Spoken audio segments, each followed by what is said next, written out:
Today is the seventh day of the month of Teves. We are beginning a new chapter, chapter 37, discussing the laws of Tevel Kalim, immersing utensils in a mikvah, referring to utensils that we use in our kitchens. Today we'll be doing paragraphs 1 through 9. Paragraph 1. If somebody purchases any sort of pot or pan or kitchen utensil, or any utensil used for serving food or eating food from a non-Jew, then that utensil has to be dipped in a mikvah, a ritual bath, before using it. This is true even if it was a brand new utensil, it was never used. This is not a kosher concern that there's non-kosher flavors within this utensil, so it's not called koshering or koshering. This is bringing it to mikvah and dipping it in a mikvah.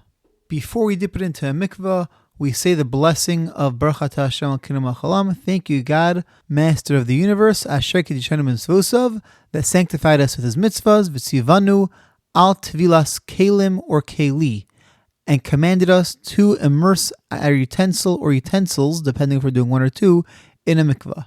Most mikvahs will have this blessing above or on the side of it. Also, will have instructions over there as well, usually. We do have a mikvah in the basement of Torah Links. If you need to use it, be in touch with me and I'll tell you how to get in. Only utensils that are made out of glass or metal need to be brought to the mikvah. Paragraph 2. The mikvah that's used has to be a valid kosher mikvah.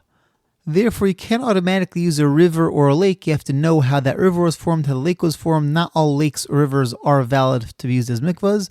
And therefore, if you do need to use a lake or a mikvah or a river, then make sure to first speak to a competent Orthodox rabbi to find out whether that is a valid lake or a river to use as a mikvah. Paragraph 3. Wooden utensils do not require immersion in the mikvah, but if they have seems like in the times of the Shulchan Aruch, there were wooden utensils that had some sort of iron hoops attached to them. So because there was metal there, then they did have to go to the mikvah if it was a wooden utensil that had iron mixed into it, but no blessing is made on it. Utensils made out of earthenware. This includes clay utensils, stoneware, porcelain. None of these have to be brought to the mikvah to be immersed in the mikvah before using. However, the Shulchan Aruch does talk about sometimes they're glazed with some sort of thick glass on the outside. In that case, because there's glass on the outside, they would have to be brought to the mikvah.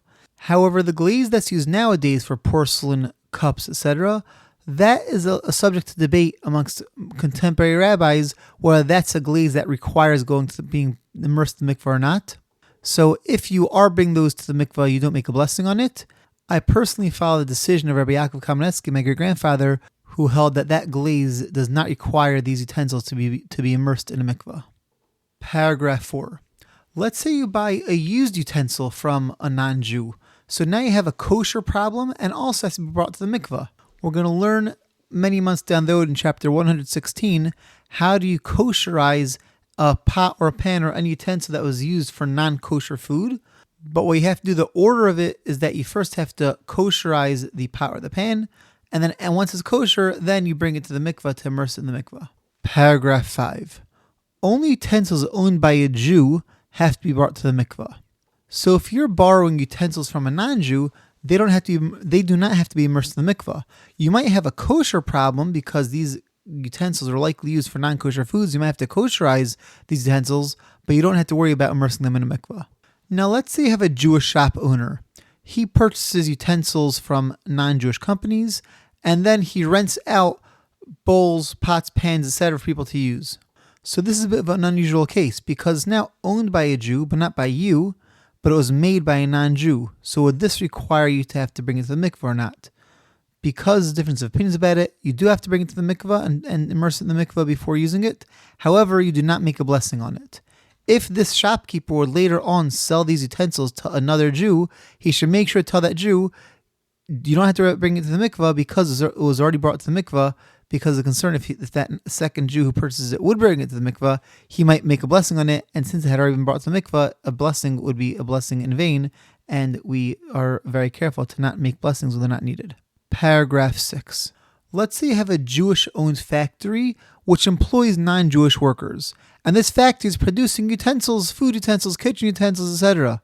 So do these items have to be brought to a mikvah? If somebody purchases a pot or a pan from this factory, does it have to be brought to the mikvah before using? The Kitzur Aruch says that they should be dipped in the mikvah without a blessing. However, Moshe Feinstein says that nowadays we don't have to worry about that. It gets a bit technical about whether the workers are paid per hour or per piece, whether machines are involved, etc. But practically speaking, because it's a Jewish-owned factory, then you do not have to worry about immersing it in the mikvah. Paragraph 7.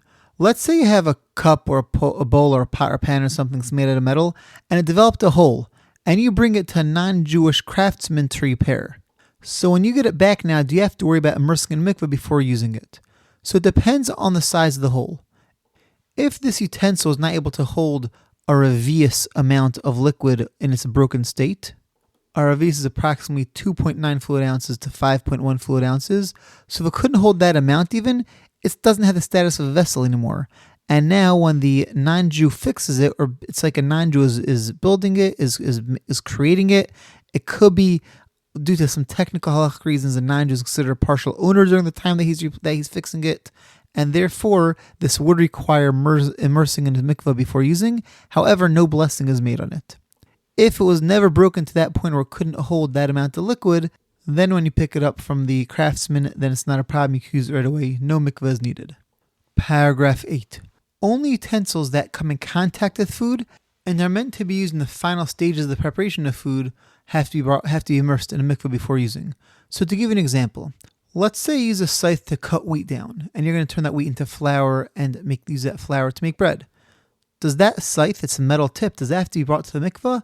The answer is no. That's so early in the food making process that it's not brought to the mikvah, even though it may be touching the actual food. So even if you're going to end up roasting these kernels of wheat, it's still considered very early on. No mikvah is needed for that scythe.